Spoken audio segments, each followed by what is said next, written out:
สบายดีพี่น้องอากาศดีเริ่มเลยเด้ออยู่วิกตอเรียพาร์ควันนี้อากาศดีเกาดีกี่อยู่เนาะมันยังเล่นอยู่พาร์คแคนาเดียนควี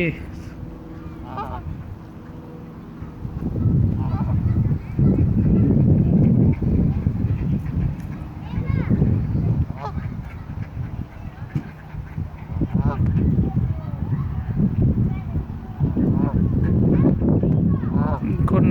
เอาของเกลือเป็ดจุนด้วยนะ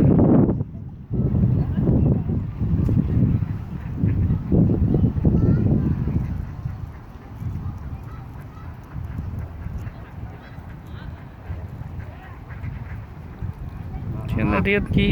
ร้อยนู่นอะไรมึงฮะ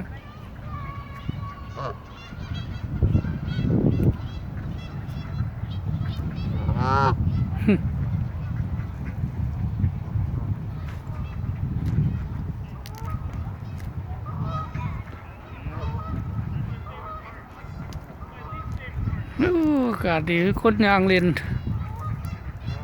แล้วก็ยางเล่นมาเลยยามหนาวอยู่เก้าดีกี่อยู่นอก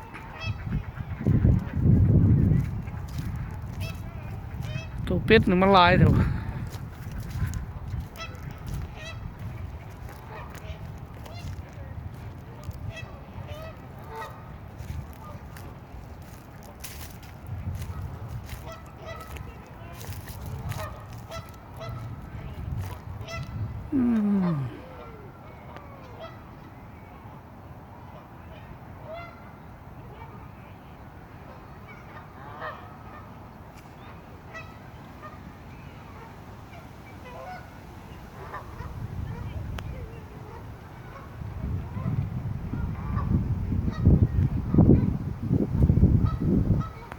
อยู่ภาคเด้อพี่น้องเด้อ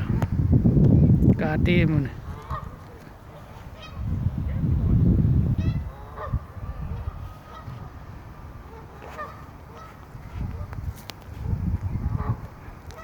หายางเล่นอากาศดี